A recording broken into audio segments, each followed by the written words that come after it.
Are you ready to go out, Rocky? Hey, you ready to go out? He's just gonna lay there, I think. Look at him. He's pretty cute. That's a blurry picture. Alright, here we go now. As you can see, it's quite the beautiful day. Not a cloud in the sky. Wait a minute. Oh, there's the moon. Can we see the moon? Will it show up if I just put... Oh, wait a minute. I think I hear Rocky. I don't know. I want to see the moon, but I don't know. Let's see here. If we go up, it's up to the... Okay. I find I have to get a tree or something as a landmark, and then I can kind of do it. I don't know if it's going to show or not. I don't see it in the lens. Anyway.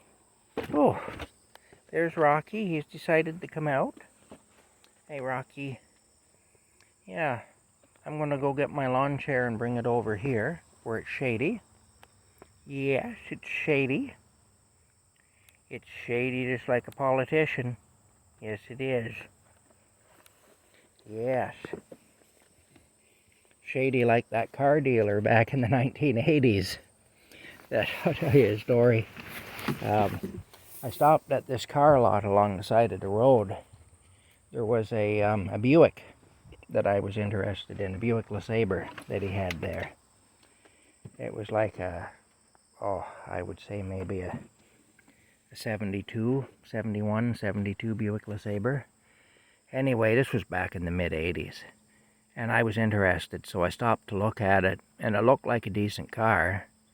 And he says to me, he said, "Oh, no, I can't sell you that car. No, you don't want that car." He said, "You want this car over here." And he walked me over to a 1974 Chev Malibu, and it had all rotted out above the windshield. The cars used to do that sometimes, right over the windshield there where the chrome strip was that went around the windshield. It was all holes, and inside you could see the headliner, the interior lining, and the roof and the ceiling was all water stained, and the floor was all out of it. Like the floor was all rusted out. There were holes in the floor and stuff.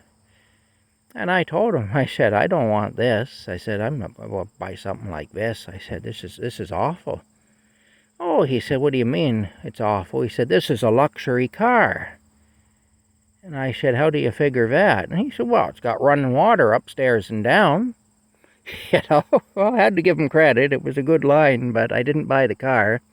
And he flat out refused to sell me the car I was interested in, or even to entertain the idea of allowing me to check it out and to see how good it really was, to take it for a test drive or anything. He wouldn't have any part of that. So I ended up just leaving. That car that I was looking at was sold to somebody, and it was on the road right up into the early 2000s as a daily driver. It ended up in a wrecking yard that belonged to a friend of mine. And the reason it ended up there is that eventually the transmission went out of it, and you couldn't get that driveline anymore. They weren't producing that by the early 2000s. You couldn't even get parts anymore, really, very easily.